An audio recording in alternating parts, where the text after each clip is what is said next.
مزاج میں ہمیں ہلکا پھلکا سا مزاح بھی ملتا ہے، اور وہ مزاح اس حوالے سے ہے کہ اس مزاح کے اندر افراد لذت محسوس کرتے ہیں، تسکین اور خوشی محسوس کرتے ہیں۔ وہ مزاح کبھی ایسا نہیں ہوتا تھا کہ جس مزاح کے اندر کسی کو نشانہ بنا کر شرمندہ کیا جائے، کسی کو طنز اور ذلیل کیا جائے۔ جس طرح کا مزاح ہمارے لوگوں کے اندر رائج ہو چکا ہے کہ وہ اس مزاح کے علاوہ کسی اور چیز کو مزاح سمجھتے ہی نہیں۔ ان کے مقصد یہ ہوتا ہے کہ آج اگر دوستوں کی محفل لگی ہے تو آج کسی نہ کسی کے ساتھ شغل کر کے وقت گزارا جائے اور اپنی اس محفل کو ذرا چار چاند لگایا جائے۔ رسول کریم صلی اللہ علیہ وسلم کبھی ایسا نہیں فرماتے تھے۔ صحابہ کہتے ہیں اللہ کے رسول جی صلی اللہ علیہ وسلم انکا تداعبنا، آپ بسا اوقات ہمارے ساتھ بیٹھ کر خوش گپیاں کرتے ہیں، مزاح کی باتیں کرتے ہیں، تو ایسا کرنا صحابہ نے اپنے طور پر اس کو مناسب نہیں سمجھا آپ کے مقام اور رتبے کے حوالے سے، اور ان کو اس بات کا بھی اندازہ تھا کہ اکثر اوقات انسان مزاح کے اندر جو ہے وہ غیر واقعی بات کر جاتا ہے، وہ بات جو حقیقت پر مبنی نہیں ہوتی مزاح کے طور پر انسان کی زبان سے نکل جاتی ہے۔ تو رسول کریم صلی اللہ علیہ وسلم نے ان کی اس بات پر کہا کہ ہاں ہم تمہارے ساتھ بیٹھ کر کبھی کبھی ہنسی مذاق کر لیتے ہیں، ولیکن لا اقول الا الحق، لیکن میں جب بھی بات کرتا ہوں چاہے سنجیدہ مزاج میں ہوں چاہے مزاح کے مزاج میں ہوں، میں بات ہمیشہ حق اور سچ کی کرتا ہوں، میری زبان سے جھوٹ نہیں نکلتا چاہے مزاح کے انداز میں کیوں نہ ہو۔ تو اس مزاح کے حوالے سے آپ نے ایک تو بات یہ سکھا دی کہ بھئی مزاح کے اندر بھی انسان کو جھوٹ سے گریز کرنا چاہیے، اور مزاح کا پہلو ایسا ہونا چاہیے کہ جس میں افراد جو آپ کے ارد گرد ہیں وہ آپ کے اس مزاح سے خوشی محسوس کریں، تفریح محسوس کریں، کسی کو شرمندہ کرنے والا مزاح نہ ہو۔ جیسا ایک شخص رسول اللہ علیہ وسلم کے پاس آیا ایک موقع کے اوپر اور آ کر عرض کرتا ہے اللہ کے رسول جی صلی اللہ علیہ وسلم میں نے سفر پہ جانا ہے، میرے پاس سواری کا انتظام نہیں ہے، تو آپ مجھے ایک اونٹ جو ہے ایک اونٹ اپنے پاس سے مجھے عنایت فرما دیں تاکہ میں سفر پر بآسانی ہو آؤں۔ تو رسول کریم صلی اللہ علیہ وسلم نے اس سے کہا اب دیکھنے کی بات ہے کہ آپ صلی اللہ علیہ وسلم نے کس انداز سے مزاح کا پہلو اختیار کیا۔ آپ نے کہا بھئی ہم تو تجھ کو اونٹنی کا بچہ دیں گے، اونٹنی کا بچہ دیں گے۔ وہ شخص نے کہا اللہ کے رسول جی اونٹنی کے بچے کو میں کیا کروں گا، وہ میرے کس کام کا۔ اب اس کو وہ بات اس انداز سے سمجھ نہیں آئی جیسا اس انداز سے رسول کریم صلی اللہ علیہ وسلم نے بات مزاح کے انداز میں کی تھی۔ تو جب اس نے یہ اعتراض کیا کہ جی اونٹنی کے بچے کو میں کیا کروں گا، تو آپ صلی اللہ علیہ وسلم نے کہا کہ بھائی یہ جو اونٹ ہوتا ہے یہ بھی تو اونٹنی کا بچہ ہی ہوتا ہے، تو جس پر وہ مطمئن ہو گیا کہ نہیں ٹھیک ہے مجھے میری ضرورت کے مطابق چیز مل جائے گی، لیکن انداز آپ کا اتنا پیارا کہ اس بات کے اندر ایک مزاح کا پہلو بھی بن گیا کہ بھئی سننے والے جو سنتے ہیں ان کو ایک لذت محسوس ہوتی ہے کہ جی کتنی خوبصورت انداز میں بات کی ہے کہ جس سے انسان کے چہروں کے اوپر ایک خوشی کے لہر آ جاتی ہے، اور اس میں کسی کو کوئی شرمندہ کرنے والی بات نہیں، کوئی طنزیہ بات بھی نہیں اس کے اندر کسی کو تکلیف دینے والی۔ پھر اس طریقے سے ایک مرسل روایت ہے حسن بصری کے حوالے سے، وہ کہتے ہیں کہ رسول اللہ علیہ وسلم ایک دفعہ تشریف لائے تو ایک بوڑھی خاتون بیٹھی تھی اما عائشہ رضی اللہ عنہ کے پاس، تو آپ نے اس بوڑھی خاتون کو دیکھ کر کہا کہ لا يدخل العجائز الجنت، یہ بوڑھے لوگ جنت نہیں جائیں گے۔ تو وہ خاتون تو وہ پریشان ہو گئی، اللہ کے رسول جی ہمارا کیا قصور، ہم کیوں نہیں جائیں گے جنت میں، ہم بھی نماز روزہ کرتے ہیں قرآن پڑھتے ہیں، ہم کیوں نہیں جائیں گے۔ تو آپ نے کہا بھی کہ تم نے قرآن میں نہیں پڑھا انا انشأناہن انشاء فجعلناہن ابکارا،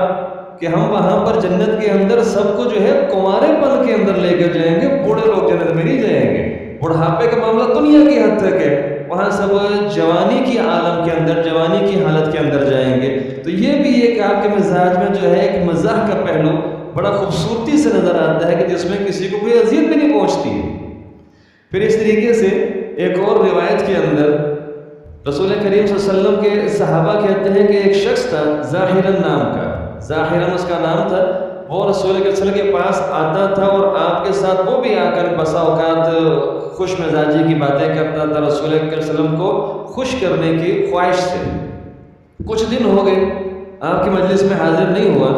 رسول کریم صلی اللہ علیہ وسلم کو شوق ہوا کہ کیوں نہ ہم اس کے علاقے میں جا کر اس کی خیر گیری کریں کہ بھئی کیا بات ہے، وہ کیوں نہیں آیا اتنے دنوں سے، کیونکہ مطلب مدینے کا نہیں تھا، مدینے سے باہر جو بادیاں ہوتے تھے، آبادیاں، وہاں کا وہ رہائشی تھا۔ تو آپ نے اپنا پلان بنایا اور آپ جو ساتھی کو لے کر آپ اس کے علاقے کی طرف چلے گئے۔ جب وہاں پہنچے تو رسول کریم صلی اللہ علیہ وسلم نے دیکھا کہ وہ بندہ بازار میں اپنا کوئی سامان بیچ رہا ہے۔ اب آپ صلی اللہ علیہ وسلم کے دل میں ایک مزاح کا پہلو آیا، رسول کریم صلی اللہ علیہ وسلم نے چپکے سے اس کے پیچھے سے جا کر اس کو اپنے بازوؤں میں جکڑ لیا، پیچھے سے جا کر، جب مزاح کے طور پہ ہوا۔ اب وہ بندہ جو تھا، وہ صحابی رسول، اس کو نظر نہیں آیا کہ مجھے پیچھے سے کس نے پکڑا ہے، وہ تھوڑا سا گھبرایا اور فوراً سے کہنے لگا دانی دانی، چھوڑو مجھے، کون ہے پیچھے میرے، چھوڑو۔ تو رسول اللہ علیہ وسلم نے چھوڑ دیا، لے بھائی جا، مجھے چھوڑ دی۔ تو جب اس نے یہ دیکھا کہ مجھے اللہ کے رسول صلی اللہ علیہ وسلم سے پکڑا تھا، وہ پھر اس شوق میں اپنی کمر کو دوبارہ آپ کے جسم مبارک کے ساتھ لگانے لگے، سوچے دوبارہ پکڑے تھے، اس شوق سے کہ پہلے آپ نے مجھے پکڑا تھا، پھر میں نے کہا نہیں چھوڑے تو آپ نے مجھے چھوڑ دیا، اس نے کہا دوبارہ پکڑے تھے۔ پھر اس کے مزاح میں ایک اور پہلو آیا، آپ نے بازار میں ایک آواز لگائی کہ میں یشتری العبد، اور بھائی یہ غلام کون خریدے گا، حالانکہ وہ آزاد بندہ تھا، لیکن صرف مزاح کے پہلو سے آپ نے آواز لگائی کہ بھائی یہ غلام کون خریدے گا۔ تو اس صحابی نے کہا اللہ کے رسول جی، میری کس نے قیمت دینی ہے، میں شکل و صورت کا بھی ماڑا بندہ، معاشرت طور پر بھی میرا کوئی اتنا بھکت میرے مقام نہیں ہے، میرے سودے میں گھاٹا ہی گھاٹا ہے، میں نقصان کا سودا ہوں، میرا نہیں کچھ ملنے والا۔ تو رسول کریم صلی اللہ علیہ وسلم نے فرمایا ان اللہ لست بقاصد، کہ بے شک تو دنیا کی نظر کے اندر حقیر ہے، لوگ تیری قدر نہیں کرتے، تیری قیمت نہیں جانتے، لیکن اللہ کے ہاں تیری بہت قیمت ہے، اللہ کے ہاں تو گھاٹے کا سودا نہیں ہے، تیری بڑی قیمت ہے اللہ کے ہاں۔ تو رسول کریم صلی اللہ علیہ وسلم نے اس کے ساتھ بھی مزاح کا پہلو جو ہے 2 دفعہ اختیار کیا اس کے ساتھ، اور جس سے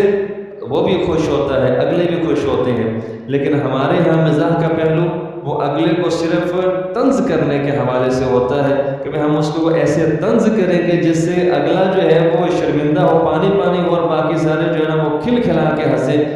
اس طریقے کا جو طریقہ کار ہے، اللہ رب العزت نے قرآن میں سے سختی سے منع فرمایا کہ لا یسخر قوم من قوم، کوئی بندہ کسی بندے سے اس انداز کا مذاق نہ بنائے کہ اس کا وہ مذاق اڑا رہا ہے۔ تمہیں کیا معلوم کہ ایمانی حوالے سے وہ تم سے کتنا بہتر ہو، اور اللہ کے پاس کتنا مقام ہے جس کو تم مذاق اڑا رہے ہو۔ اور پھر مذاق میں ہمارے ہاں اس چیز کا بھی لحاظ نہیں رکھا جاتا کہ ہم مذاق میں کیسی اور جھوٹی باتیں کر جاتے ہیں، حتیٰ کہ اللہ معاف کرے، نہ اللہ کی ذات کا لحاظ کرتے ہیں، نہ جنت اور جہنم کا لحاظ کرتے ہیں۔ مذاق کے اندر جنت کو بھی گھسیٹ لیتے ہیں، جہنم کو بھی گھسیٹ جاتے ہیں، بلکہ بسا اوقات تو اللہ رب العزت کی ذات کو بھی اپنے طنز و مزاح کے اندر وہ گھسیٹ کے لے جاتے ہیں۔ کوئی خیال نہیں، کوئی لحاظ نہیں کیا جاتا، اور جھوٹ پر جھوٹ بولا جاتا ہے صرف لوگوں کو خوش کرنے کے لیے۔ رسول کریم صلی اللہ علیہ وسلم نے فرمایا ویل، ہلاکت اس شخص کے لیے الذی یحدث فیکذب، جو بات کرتا ہے اور جھوٹی بات کرتا ہے، لیضحک بہ الناس، صرف اس مقصد سے کہ اس بات کو کر کے وہ لوگوں کو ہنسائے گا۔ تو اس مقصد سے جھوٹی بات کرتا ہے، اس کے لیے بھی ویل ہے، اور ویل ہلاکت کے معنی میں بھی آتا ہے، اور ویل جہنم کی وادی کو بھی کہا جاتا ہے۔ تو بڑی سخت اس کے لیے سزا بیان فرما دی کہ جھوٹ میں بھی، چاہے آپ مذاق کے موڈ میں ہیں، مذاق میں بھی جھوٹ کا سہارا لینا جو ہے وہ انسان کے لیے ویل اور جہنم کی وادی کی وعید ہے اس انسان کے لیے۔ مزاح کا پہلو انسان کی زندگی کا ایک حصہ ہے، انسان کا دل چاہتا ہے کہ وہ تھوڑا بہت اس کے زندگی میں، اس کے معاملات میں مزاح ہونا چاہیے، لوگ مزاح ضرور کریں، لیکن ان پہلوؤں اور ان انداز کے ساتھ کہ جس میں نہ تو کسی کی دل آزاری ہو اور نہ اس میں جھوٹ کا پہلو شامل ہو۔ اللہ رب العزت سے دعا ہے کہ رب ذوالجلال ہمیں بھی نبی کریم صلی اللہ علیہ وسلم کی سیرت کو مزاح کے حوالے سے اپنانے کی توفیق عطا فرمائے۔ وما